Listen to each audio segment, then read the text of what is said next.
Oke, assalamualaikum. Mari kita mulai lagi materi yang sudah tadi saya presentasikan. Sekarang saya akan lanjutkan. Jadi ini tadi saya sudah jelaskan bahwa di granula pati itu bisa tersusun atas amilopsa dan amilopektin sebagai komponen utama.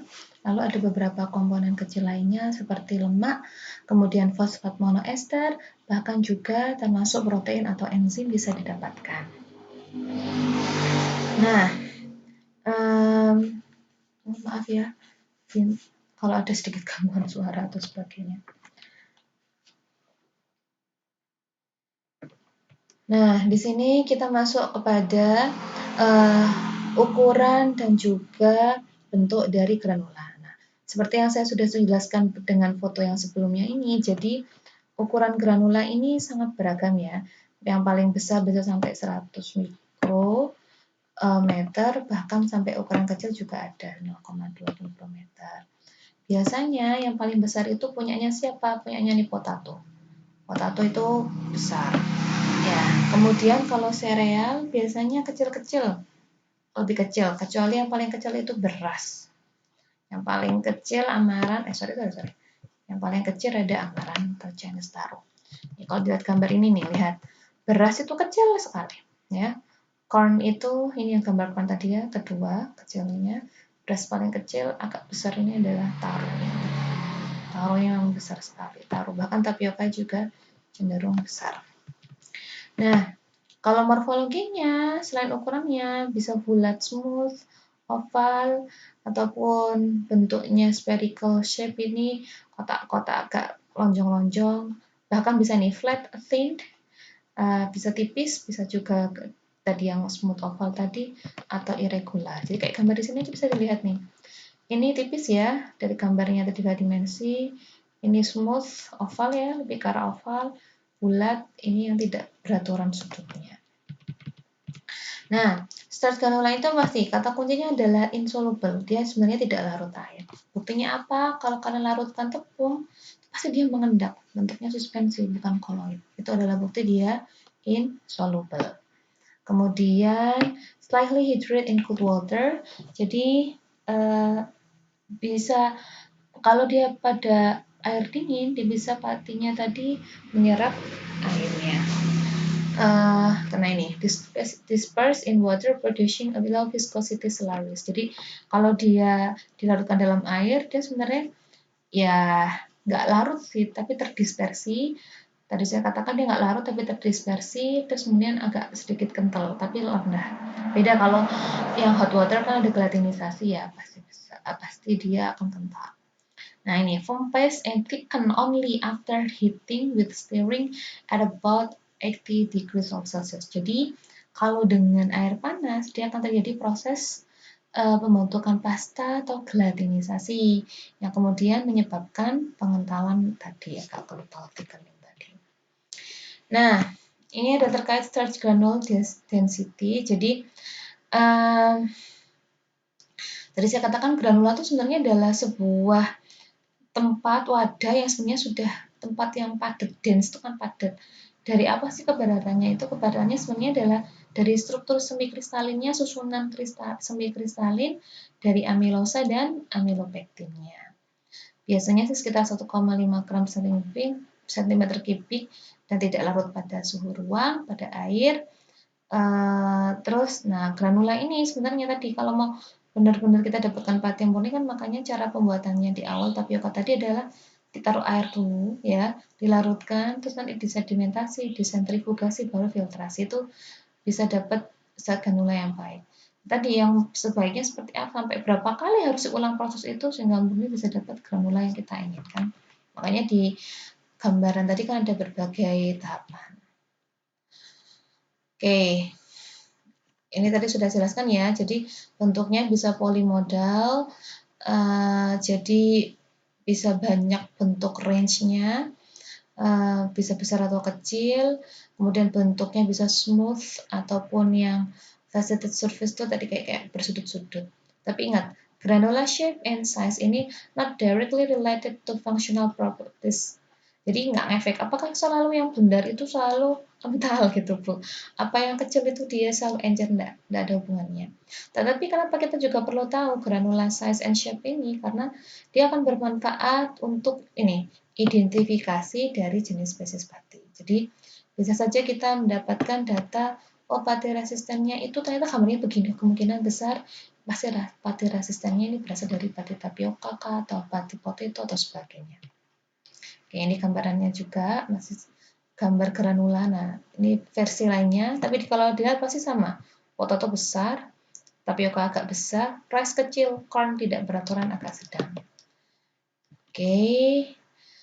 Nah, biasanya memang antar pati itu selain bentuk dan granula patinya yang berbeda, kita juga bisa mencari perbedaan lainnya. Biasanya ini amilosa kontennya. Ingat, kalau biasanya memang secara umum amilopektin itu lebih besar daripada amilosa. Tetapi kadar amilosa ini juga nanti akan mempengaruhi dia ini yang sifatnya dia semakin apa semakin maaf ya sebentar ya.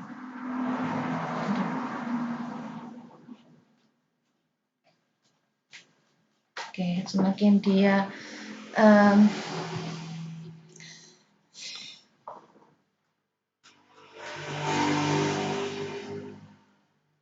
amilose kontennya dia semakin bentuknya kental atau tidak.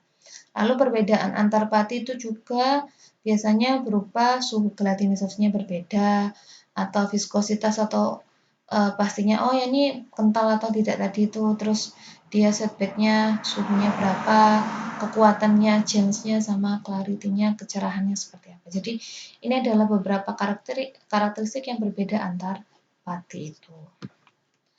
Oke, yang pertama ini contohnya potato. Potato itu biasanya amilosanya 20%, bentuknya oval round. Kemudian potato ini paling banyak digunakan, ukurannya juga cenderung besar, 15-70 mikron. Kemudian kedua adalah rice, sama 2080, tetapi ingat ada namanya versi waxy rice, itu dimana amilosanya hanya 2%. Kalau potato tadi kan tidak ada. Kemudian ini ikutannya adalah walaupun dia ada waxy, dia enggak semuanya dia small granule. Oke, kalau tapioka dia agak rendah amilosanya 15-18 nih. Bentuknya irregular spare tapi dia smooth, dia agak sedang. Kalau gandum amilosanya sekitar 25%, relatif tebal gandum ini 5-15 mikron, smooth 20-36 mikron, agak sedang tadi gandum. Oke, ini contoh lain perbedaan karakteristik dari berbagai sumber pati. Kalau kalian masih ingat, sebenarnya ini saya review materi kimia dasar kita juga, saya mix ya. Ini ada rice, granulasesnya sekian, amilopektinnya sekian, terus ini ada gelatinization temperature. Apa sih gelatinization temperature? Ini temperatur awal ketika semula terjadinya adanya gelatinisasi. Apa tanda-tandanya? Biasanya muncul kekentalan viskositas. Di sini kalau dilihat, kalau gandum itu mungkin suhunya sekitar 52, airnya itu sudah mulai kelihatan ada pengentalan. Nah, tapi kalau yang terkait rice mungkin suhunya agak lebih tinggi.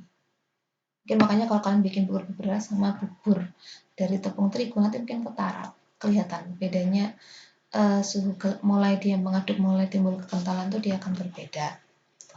Nah, kemudian ini juga terkait kandungan amilosa dan ukuran pati pada berbagai jenisnya. Bisa dilihat jenis potato yang paling besar sekitar 36. Biasanya memang rice itu yang paling kecil sekitar 6 mikron. Lainnya nih di tengah-tengahnya ini kira-kiranya. Nah, berikutnya ada karakteristik pati lagi yang menarik adalah bright fragrance. Apa sih bright fragrance ini? Bright fragrance ini terbentuknya tekstur dia semi kristalin yang dimana ia muncul saat dia disinari dengan mikroskop polarisasi. Bentuk patternnya yang dihasilkan seperti kristal atau disebut dengan pattern maltose cross. Kalau saat kita mengamati pati di bawah mikroskop polarisasi ternyata tidak ketemu pattern maltose cross, berarti di sini sudah terjadi proses gelatinisasi. Jadi gini, sebelum gelatinisasi, ini dia bersinar. Ada sinar-sinarnya dari maltose krusnya. Ada pancak-pancaknya. Oke, kalau bahasa berarti pancak-pancak. Tetapi kalau pada setelah gelatinisasi, dia nggak keluar. Oke, ini contohnya kalau dia dikeluarin, nah ini ada gelatinisasinya. Tapi kalau dia sudah tidak tergelatinisasi, sudah tergelatinisasi, dia cuma gini doang, hitam doang, malah nggak keluar ininya. Ini, nah kalau antara A dan B, ini awal ini masih awal, ini kayaknya sudah mulai kena panas sedikit, jadi dia agak berkurang maltose krusnya atau perfiltrasi. Oke, kalau dilihat lebih seksama lagi, ini gambarnya kayak gini nanti, ataupun seperti ini. Jadi bentuknya benar-benar kayak kristal gitu. Oke, kita lanjutkan.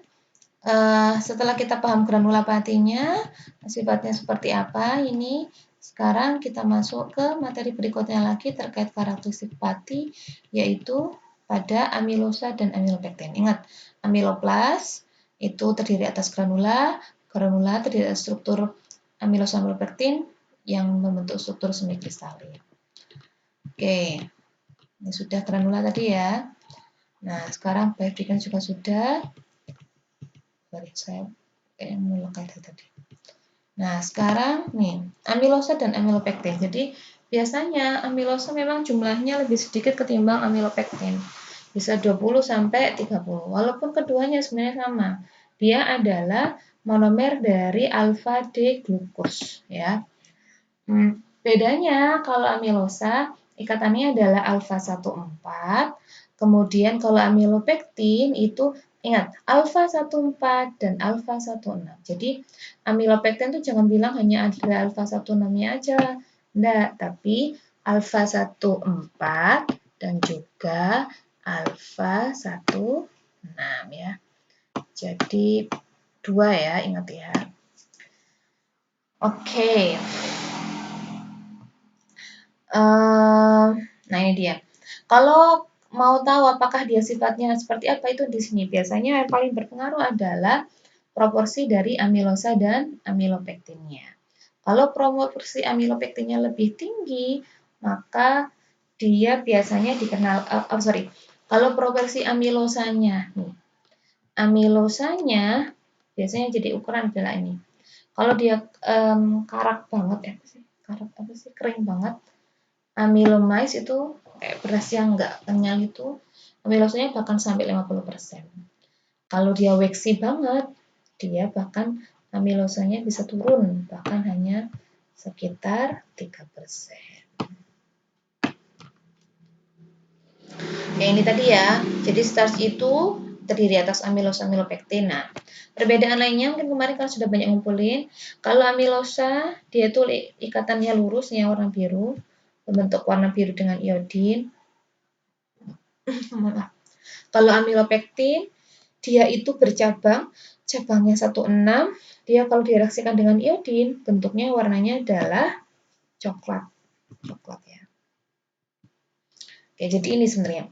Granulopati itu sebenarnya strukturnya gabungan dari amilosa dan amilopektin yang sudah tersusun rapi seperti ini. Kalau dilihat lebih besar nih, ini ada amilopektinnya, ini ada amilosanya, ini amilopektin ya, ini di tangannya ada amilosanya dan seterusnya. Di mana antar amilosa dan amilopektin ini terjadi adanya hubungan berupa ikatan hidrogen ya. Oke, ini tadi struktur amilosa 14, ingat amilopektin ini 14-nya ada, 16-nya juga, 16-nya juga ada. Oke, nah jadi sebenarnya saya katakan, jadi amilosa amilopektin itu sebenarnya sama.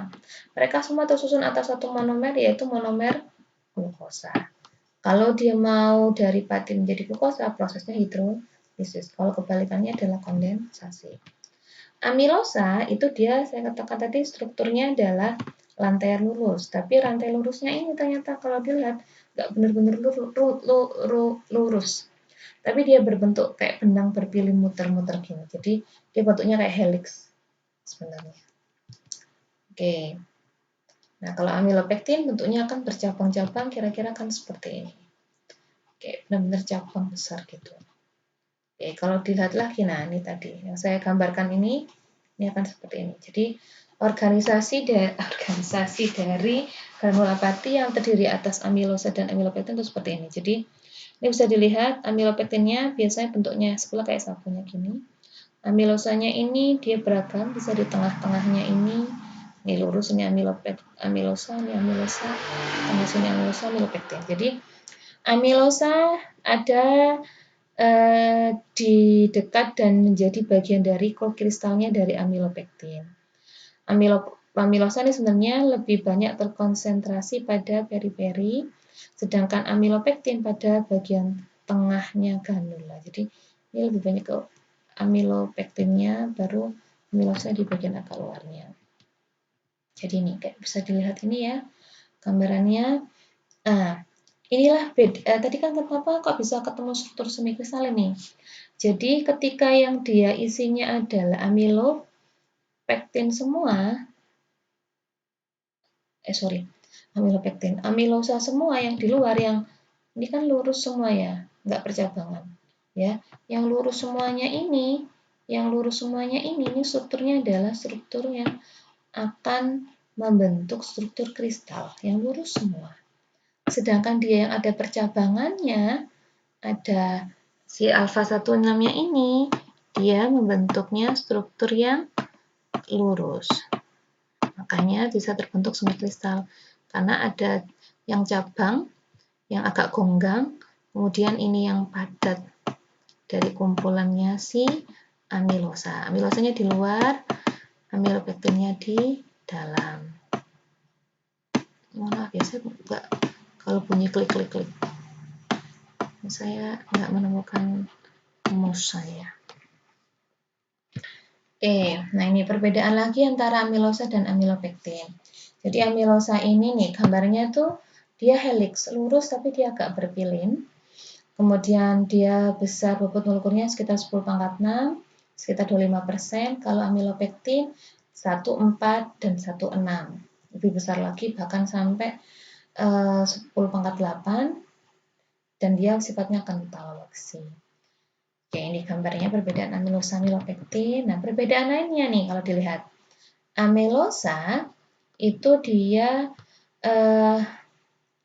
biasanya ujungnya satunya reduksi, satunya non reduksi, bisa terregradasi. Jadi sebenarnya dia kemungkinan mudah untuk lepas ketika proses gelatinisasi, terus retrogradasi itu yang dia setelah lepas, setelah dia dipanaskan, kan dia besar tuh, terus dia pecah.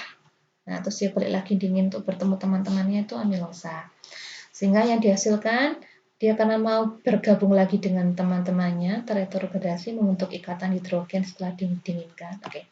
Retrogradasi itu pendinginan yang menyebabkan pembentukan ikatan hidrogen antar amilosa, maka dia bisa menghasilkan gel yang strong, atau gel and strong films. Ini kalau dilihat gambarnya di sini nih, bisa dilihat ini gambarnya amilosa yang setelah terretrogradasi. Oke, terus tadi yang dikatakan terkait reducing agent sama non-reducing agent ini. Karena amilosa di sini pasti ujungnya ini ya, 1,4. Dia ketika digandengkan dengan ikatan glikosidik ada 2. Nah, ini ada OH yang bebas, ini yang non-bebas. Sedangkan kalau pada amilopektin, ini amilopektin has one reducing agent yang kanan and many non-reducing agents due to the branch. Jadi kalau pada amilopektin yang diikat kan bukan kirinya kan, tapi atasnya 1,6 ya kan, 1,6. Jadi makanya ini kalau amilosa 1,1, kalau ini punya banyak yang bagian kirinya yang tidak, kemudian yang punya banyak karena dia tidak ada, karena ada branching. Kemudian amilopektin ini dia cenderung lebih stabil, makanya lebih stabil di aqueous, jadi mudah berikatan dengan air, makanya dia ini bentuk gelnya soft dan weak film. Kasarannya kan kalau kalian logika, yang dia filmnya lemah, lembut ini pasti banyak airnya, karena dia stabil, mau mengikat air, karena banyak OH yang kemudian lebih banyak bebas, sehingga banyak air. Sedangkan amilosa enggak, makanya gelnya kuat, strong. Seperti itu. Nah, perbedaan lainnya antara amilosa dan amilopektin kita bisa lakukan, kemarin sudah kalian jelaskan di tugas kalian, adalah direaksikan dengan iodin. Jadi iodin ini dia akan masuk ke dalam starch coil to give a blue-black color. Nah, jadi bedanya kalau amilosa dia pada penyerapan spektrofotometri 645 warnanya dark blue. Kalau amilopektin dia lebih kepada ungu. Ini perbedaannya. Ya kalau digabung kita kalau selalu bilang kan pati tambah reagen iodin warnanya apa gitu kan. Pasti biasanya gini, biru keunguan di sini. Kalau biasanya kita temukan di sini biru keunguan. Karena gabungan antara ada amilosa dan amilopektin, tapi biasanya banyak amilopektinnya. Makanya di sini ke arah sini. Tapi kalau dipisah murni nih, kelihatan banget ini hitam, dark blue amilosa. Amilopektin lebih kepada red purple. Oke, ini perbedaan lainnya, amilosa amilopektin, linier, bercabang, ikatannya, jumlah panjangnya average chain length, panjangnya polimer tadi, ini derajat molecular weight-nya, karena dia kecil itu besar, terus derajat polimerisasinya, pembentukan gel dan juga iodin.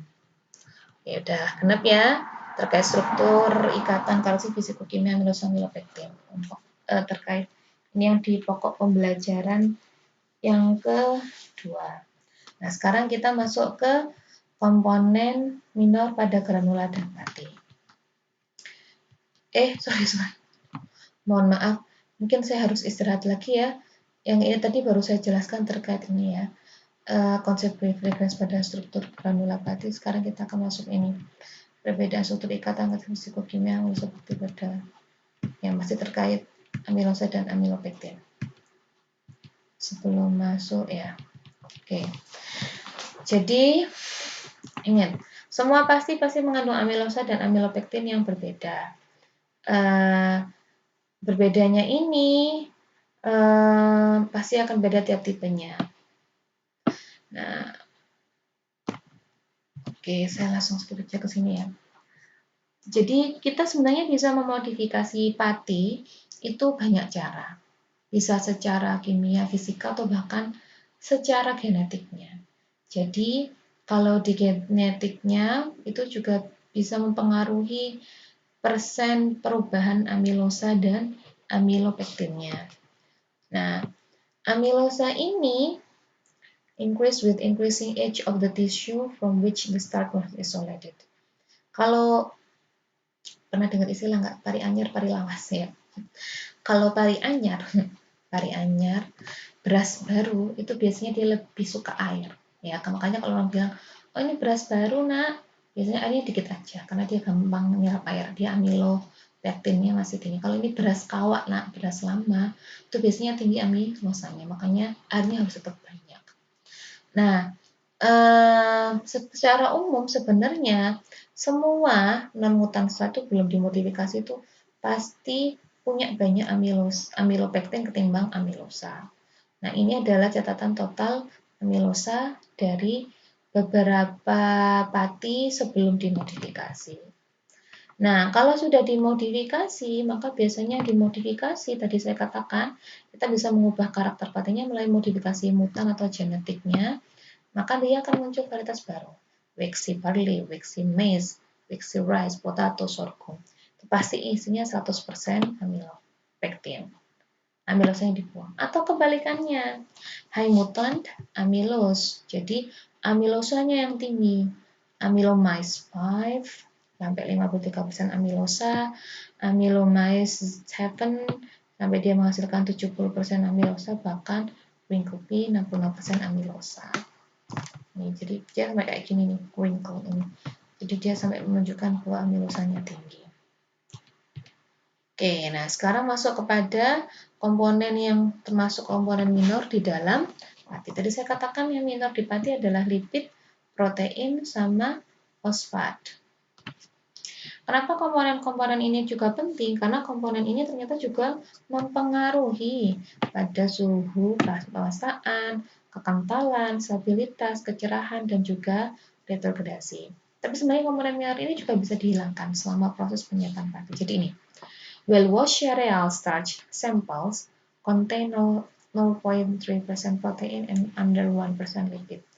Jadi kalau kita bisa nyuci dengan benar dan baik, pasta pati itu pasti rendah sekali sebenarnya kadar protein dan lipidnya. Dan biasanya gini, kalaupun root atau tuber starch itu banyak bisa mengandung proteinnya lebih kecil sebenarnya kalau root dan tuber, kalau sereal lebih tinggi. Makanya kalau pernah istilah dengar kenapa beras itu harus disosok tadi ya, disosok tuh kulit arinya dihilangkan jadi tidak. Kenapa? Karena lipidnya itu juga masih tinggi dibandingkan kalau kalian nyimpen root atau tuber. Root atau tuber tuh lipidnya sedikit sekali, tapi kalau sereal masih ada. Oke, kemudian sebenarnya protein dan lipidnya ini bentuknya seperti apa sih? Bentuknya sebenarnya dia terbentuk sebagai granular associated protein and lipid. Jadi sebenarnya protein dan lipidnya itu tidak berisi, tapi juga dia bergandeng dengan si granula. Bentuknya juga bisa berupa enzim. Kenapa kok perlu enzim ini? Sebenarnya enzim kan bagian protein. Sederhananya, sumber pati itu semuanya kan masih digunakan untuk cadangan makanan ketika mereka berkembang biak ya. Mau nanam kentang dari umbinya kan, mau nanam padi ya dari sereal padinya. Jadi makanya biasanya yang dari tanaman yang mengandung pati ini akan dibuat jadi benih baru lagi, maka jelas butuh enzim untuk menghidupkannya lagi nanti ketika akan membuat perkembangbiakan baru. Nah, adapun kalau fosfatnya, kan ini responsible for biosynthesis starch in the granule. Kalau fosfatnya biasanya bentuknya fosfolipid, biasanya tergandengkan di primary alcohol of glucose reduced in amylopectin. Ini kecil juga fosfatnya ini. Oke, jadi gambarnya ini ya. Ini adalah jadi lipid sama fosfat itu membentuk kompleks yang stabil dengan amilosa ataupun dengan amylopectin di cabangnya. Nah, dia di sini menyebabkan restricted swelling granule. Jadi, kalau kita pas mengolah patinya nggak pas, lipid sama fosfolipidnya masih tinggi, biasanya susah untuk digelatinisasi. Oke, nah ini bisa dilihat. Ketika normalnya, oke, ini normalnya 90,6 with starch-nya. Viscosity. Ini kalau ada amilosa fosfolipid. Tapi kalau waxy artinya dia hanya amylopectin. Ini waxy itu artinya no amilosa. Karena fosfolipid itu kan dia terikatnya di amilosa. Nah, kalau fosfolipidnya itu hilang, itu kan bobotnya besar ya, punya hilang. Maka hanya amylopectin saja, no amilosa, maka dia untuk membuat pastanya lebih mudah, lebih rendah temperaturnya. Oke. Nah, fosfor ini memang dia bisa membentuk dalam fosfolipid, monostarch, fosfat ester ataupun lainnya. Oke. Secara umum ada memang di pati sereal dan ini fungsinya kalau ada fosfolipid ini bisa menurunkan kecerahan dan juga menurunkan kekentalan. Ini kalau dari sebelumnya, kekentalannya kalau ada fosfat, ada BO, ada fosfat ini tadi, ada P, ya viskositasnya jadi rendah. Tapi kalau nggak ada fosfat, viskositasnya tinggi. Nah, kalau yang monostarch fosfat ester ini memang banyak di potato, hanya sedikit yang ada di dalam sereal. Nah, dia di sini kebalikannya dengan fosfolipid. Kalau monostarch fosfat ester justru dia meningkatkan pastel clarity and pastel viscosity. Ini yang meningkat ya. Increasing. Kalau ini dia decreasing fosfolipid. Nah, basic standar inilah yang kemudian nanti kalian harus tahu. Kenapa? Karena nanti jadi bagian dasar untuk kalau gitu saya mau memodifikasi pati seperti apa? Salah satunya ini. Kita memanfaatkan komponen fosfolipid ini. Oke, nah sekarang kita masuk kepada functional properties of starch. Jadi sebenarnya pati ini fungsinya functional property berarti karakteristik fungsional ya, bukan sifat fungsional, bedakan ya. Karakteristik fungsional itu contohnya secara fisik dia itu bisa menjadi pengental kah, apa pendingin kah, atau sebagainya. Nah, karakter fungsional dari pati ini tergantung pada komposisinya seperti apa, apakah milosamilopektinnya, molekul strukturnya seperti apa, interchain organization-nya ini, ikatan hidrogen antar molekul amilopektinnya kah, termasuk juga terkait komponen minornya seperti lipid, fosfat ester, ataupun protein. Nah, ingat, pati dari berbagai jenis bahan tanaman pasti akan mempunyai perbedaan di physical dan functional properties. Makanya kalau mau bikin peyek itu kenapa pakainya tepung beras? Kenapa nggak pakai tepung terigu atau tepung ya tadi? Karena ada karakteristik yang membedakan antara tepung beras sama tepung terigunya. Nanti ketika tergelatinisasi seperti apa, artinya sehingga digoreng kadarnya menguap, kenapa begitu? Nah, functional properties test ini tadi bisa diubah dengan cara diubah dengan modifikasi pati, baik secara kimia, secara enzim, ataupun secara fisika. Oke, sebelum masuk ke modifikasi, setelah kita tahu karakteristiknya dan strukturnya pati, kandungan amilopektin, nah sekarang saya akan review terkait gelatinisasi, pembentukan pasta, dan juga retrogradasi. Oke, ini saya cut dulu ya. Kita lanjutkan nanti di video nomor 3. Terima kasih. Assalamualaikum warahmatullahi wabarakatuh.